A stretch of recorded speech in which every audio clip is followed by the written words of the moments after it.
എല്ലാവർക്കും നമസ്കാരം. ഇന്ന് നമ്മൾ നോക്കാൻ പോകുന്നത് മൈക്കിൾ സെർനോക്സിയുടെ സംവിധാനത്തിൽ വന്ന എ ക്വൈറ്റഡ് പ്ലേസ് ഡേ 1 ഈ പടത്തിനെ കുറിച്ചാണ് നോക്കാൻ പോകുന്നത്. ക്വൈറ്റ് പ്ലേസ് 1ഉം 2ഉം നമ്മൾ കണ്ടിട്ടുണ്ടാവും.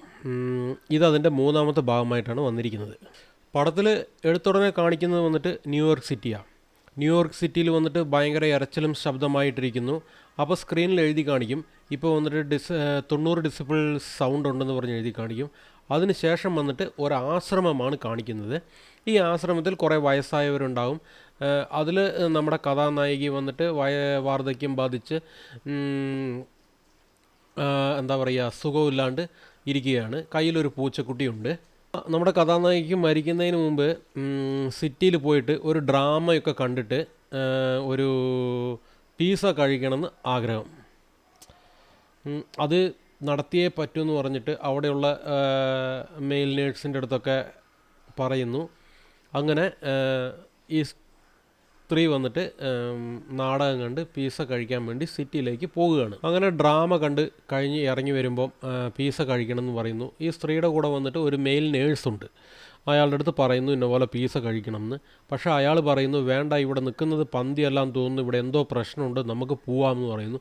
പക്ഷേ ഈ സ്ത്രീ സമ്മതിക്കുന്നില്ല. അപ്പോഴാണ് ഭയങ്കര ശബ്ദവും ഇരച്ചത് ഇതൊക്കെ ഉണ്ടായിട്ട് നമ്മുടെ പാർട്ട് 1 ആ ഏലിയൻ വരുന്നത്. ഇപ്പോൾ ആ ഏലിയൻ്റെ അടുത്ത് നിന്ന് ഇവർ എങ്ങനെ രക്ഷപ്പെട്ടോ ഇല്ലയോ, ഇല്ലെങ്കിൽ എങ്ങനെ രക്ഷപ്പെട്ടു എന്നതാണ് കഥ. ഒന്നാമത്തെ പാർട്ട് വളരെ നന്നായിരിക്കും, രണ്ടാമത്തത് തരക്കേടില്ല.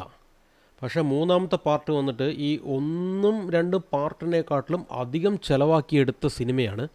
പക്ഷേ അതിൽ നമുക്ക് ഇൻവോൾവ് ആകാൻ സാധിക്കുന്നില്ല. ഒന്നാമത്തെ പാർട്ടിലും രണ്ടാമത്തെ പാർട്ടിലൊക്കെ ഉണ്ടാവും, ഒരു ഫാമിലി ഉണ്ടാവും. ആ ഫാമിലിക്ക് ഒന്നും ആകരുതെന്ന് പറഞ്ഞിട്ട് നമുക്ക് ആഗ്രഹിക്കും വേണ്ടി. അതേപോലെ നമ്മൾ ആ പടത്തിൽ ഇൻവോൾവ് ആയി പോകും. പക്ഷേ ഇതിൽ അങ്ങനെ ആകുന്നില്ല. കാരണം എന്താണെന്ന് വെച്ച് കഴിഞ്ഞാൽ ഈ പടത്തിൽ ഒരു കഥാനായികയെ മാത്രം ചുറ്റിയാണ് ഈ സിനിമ എടുക്കുന്നത്. അതുകൊണ്ട് തന്നെ നമുക്കത് കുറേയധികം ബോറടിക്കുന്നുണ്ട്. ഈ പടം എടുക്കാൻ വേണ്ടി നടത്തിയ ചിലവിൻ്റെ ഇമ്പാക്റ്റ് ഒന്നും ഇതിൽ നമുക്ക് കാണാൻ സാധിക്കുന്നില്ല. ഇതേപോലെ സ്റ്റോറിയുള്ള ഒരു ഹോളിവുഡ് സിനിമ എന്ന് പറയുമ്പോൾ അത് പോകുന്തോറും നല്ല സ്പീഡായിട്ട് പോകണം. പക്ഷേ ഈ പടത്തിൽ അങ്ങനെ നടക്കുന്നില്ല. അതും ഇതിൻ്റെ ഒരു മൈനസ് പോയിൻ്റാണ്. കാരണം അവസാന ക്ലൈമാക്സിൻ്റെ ഒരു 1/4 മണിക്കൂറിൻ്റെ മുമ്പൊക്കെ നോക്കിക്കഴിഞ്ഞാൽ വെറുതെ സംസാരിച്ചുകൊണ്ടേ ഇരിക്കുക. അതും വേറെ ഇംഗ്ലീഷാണോ, ഏകദേശം മനസ്സിലാകുന്നവർക്ക് മാത്രമേ മനസ്സിലാവുള്ളൂ. എനിക്കും പകുതിയൊന്നും മനസ്സിലായില്ല. ഇത് സംസാരിച്ചുകൊണ്ടേ ഇരിക്കുകയാണ്. അതൊക്കെ വന്നിട്ട് നമുക്ക് ഭയങ്കര ബോറിനാണ്. 1.5 മണിക്കൂർ പടത്തിൽ വന്നിട്ട് ആ 1/4 മണിക്കൂർ അങ്ങനെ വേസ്റ്റാക്കി കളയാമെന്ന് പറഞ്ഞു കഴിഞ്ഞാൽ അത് ശരിയല്ല. ശരിയെന്നാൽ പിന്നെ ഇത്രയേ ഉള്ളൂ എൻ്റെ അഭിപ്രായം.